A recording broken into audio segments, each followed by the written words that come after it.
We've never thought that we'd leave the Philippines. Not really. But sometimes life pushes you, and you don't know where you're going. Only that you can stay where you are. People were asking us, why Spain?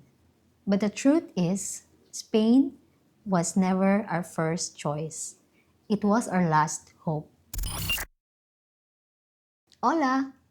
Buen dia! Hey everyone, welcome back to our channel. So today we want to share something personal, something that we've never fully talked about. Why we left the Philippines, why we chose Spain, and how this decision changed our lives. So how it all started. Let's go back to 2014. We had this first out of the country vacation in Hong Kong, and that's the very first time that we We left the country. left the country for vacation, and it's really out of our comfort zone.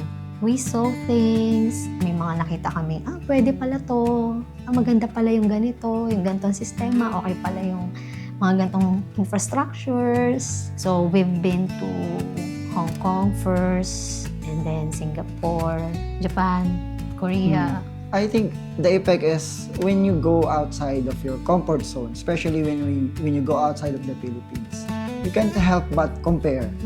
Not in a bad way, but you will have a different perspective of things, in life and in how things are done. Like, why is it that in this country, in this place, this can be done? Why it cannot be done in the Philippines? That question inside you, something like that. That's been there ever since we're going outside of the country.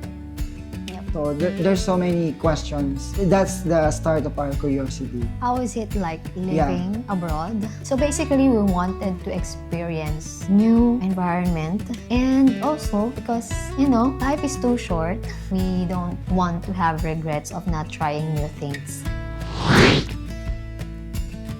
Then came the 2022 Philippine election. We don't want to be like politically motivated or something. This was all personal.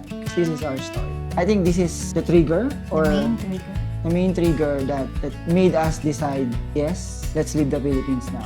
We don't want to say that there's no hope anymore because hope will always be there. But I think the change that we've been looking for all these years will not happen in our lifetime anymore. Let's look for that change in ourselves in another environment. I agree to him. So if we want a better life, let's look somewhere else for that. Let's just stop complaining. Just live. If we will be leaving the Philippines, where will we go? Our very first choice is Canada. Yeah. We did lots of research about the pathways na pwede naming maggamit para makapunta sa Canada.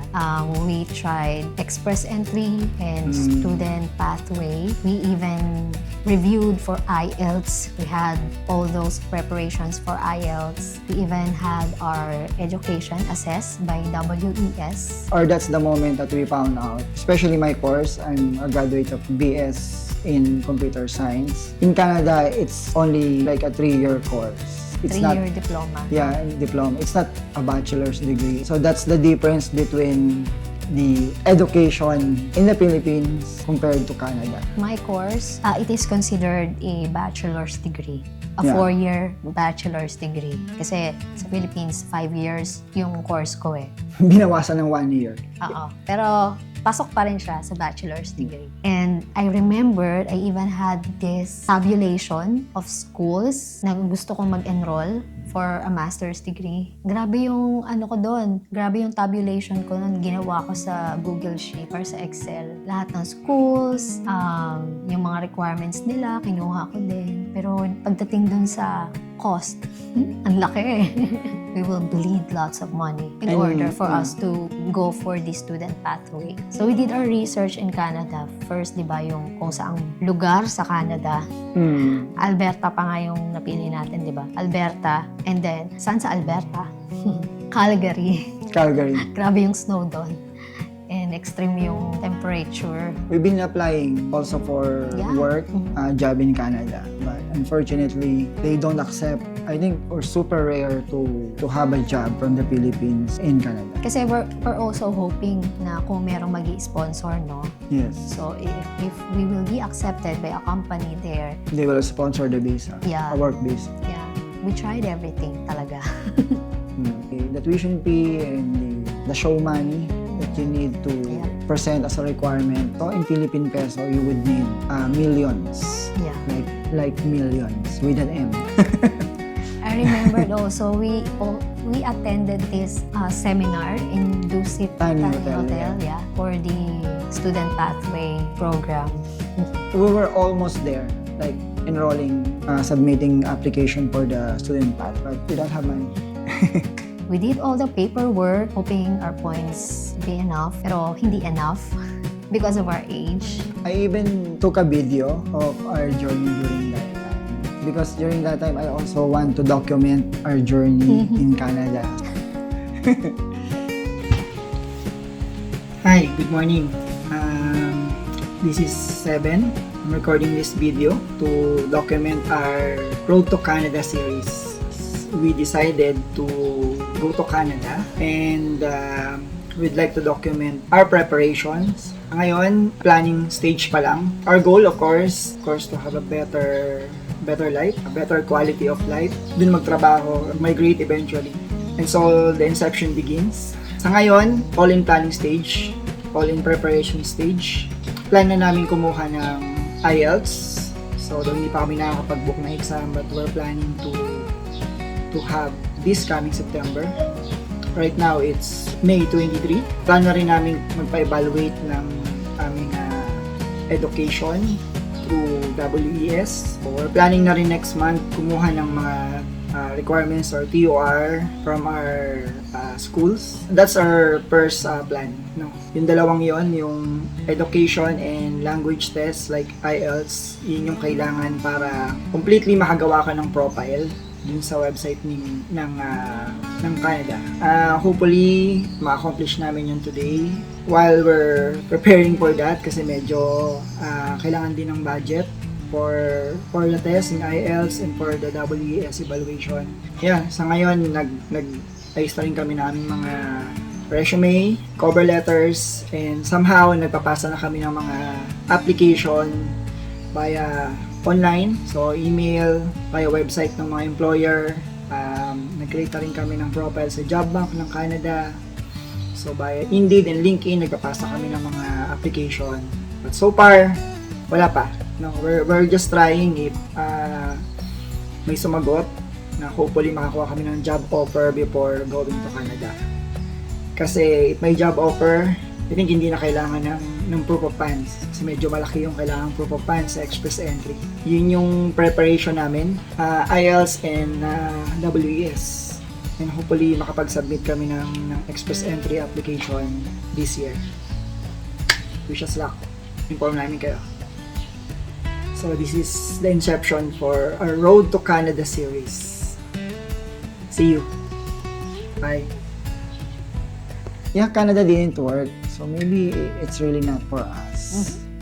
And yeah, besides, our score in express entry is too low. So after that, We our gave dream, up. our dream on Canada, we gave up on that. So and then we looked on another countries. One country that we saw is the New Zealand. I think there's also a blogger in YouTube that's helping mostly Filipinos moving to New Zealand. But still, you need a lot of money if you're going on a student pathway. By the way, kaya Canada kasi during that time, boom na boom. Yung, di ba, yung pagpunta sa Canada. Next is yung New Zealand and Yes. Australia. Yeah, we look on Australia for a moment.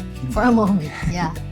We didn't pursue the student pathway basically. Same story, just a disclaimer, we are not rich. Yeah, we didn't We didn't come have from- connections. No. We didn't come from a wealthy family. No.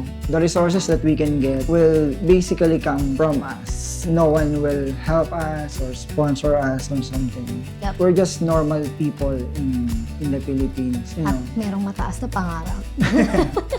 Pero walang pera. Doon lang kami mayaman sa pangarap. Yeah. We're just two people trying to find a better environment and a better life. But unfortunately, and it was Heartbreaking. We were broken-hearted. not because the countries rejected us, but because we felt that the world was telling us our dreams were too expensive. So, yun na nga, yung kwento namin with Canada, Australia, and New Zealand. So now, bakit nga ba Spain? Why Spain? I've been working remotely since the pandemic. I heard of the digital nomad visa. I don't know, some countries are starting to promote their own digital nomad visa. I think we saw a blog. I forgot the name of the program, but it's hosted by Gretchen Ho. I forgot. You will see here.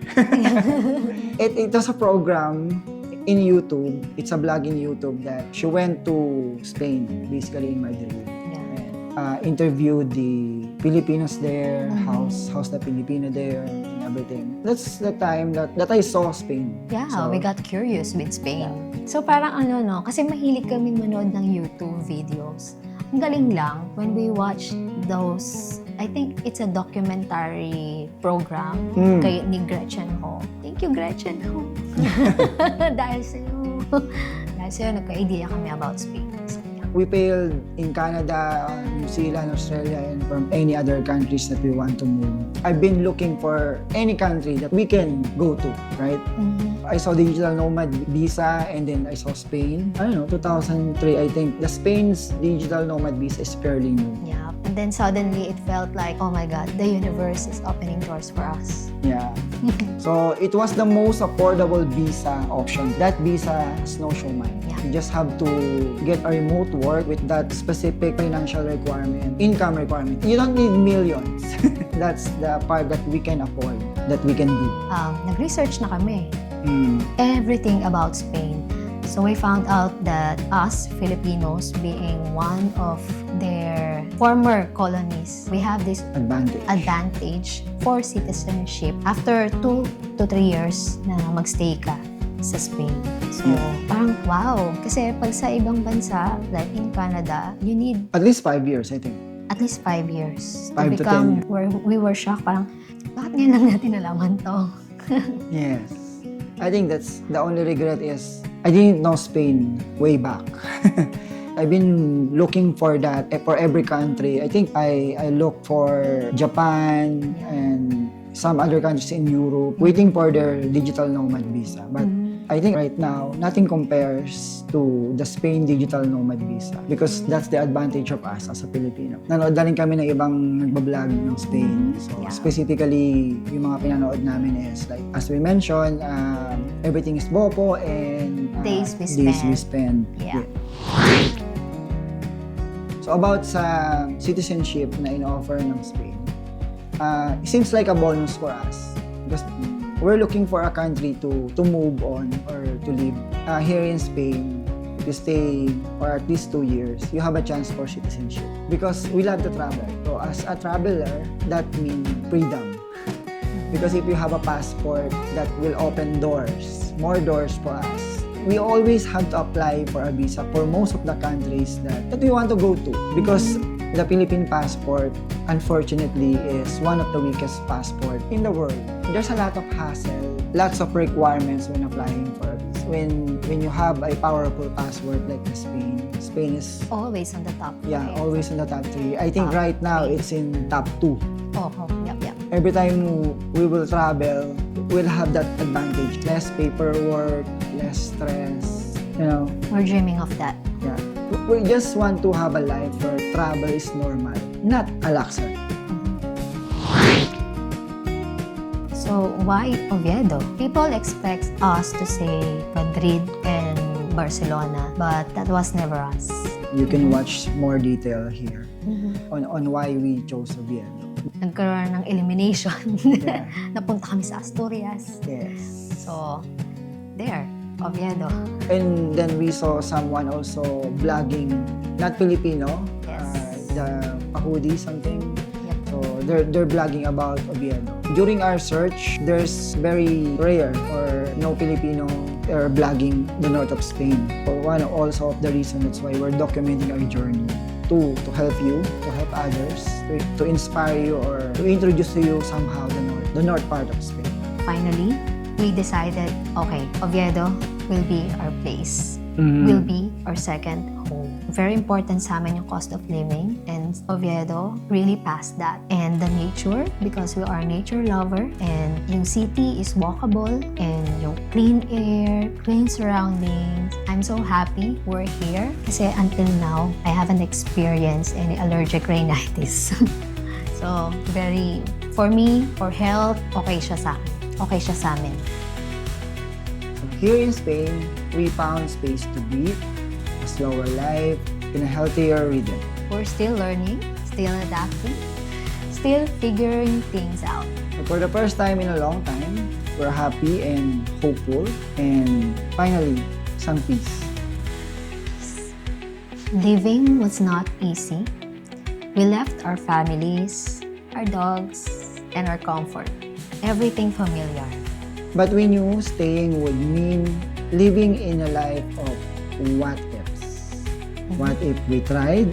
What if we did not? What if there was something better? What if we gave ourselves a chance? So if you're watching this because you're looking for clarity or courage, maybe this is your sign. Sometimes the path you're meant to walk is the one you never planned. And sometimes the life you want is waiting on the other side of fear. So thank you for watching our story and being with us, following our journey here in Spain.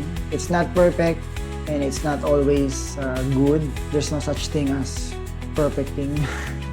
But yeah, like we said, we don't want to regret anymore. We're trying this so that, someday we can again tell a story about what we did. We'll tell you more as we go along.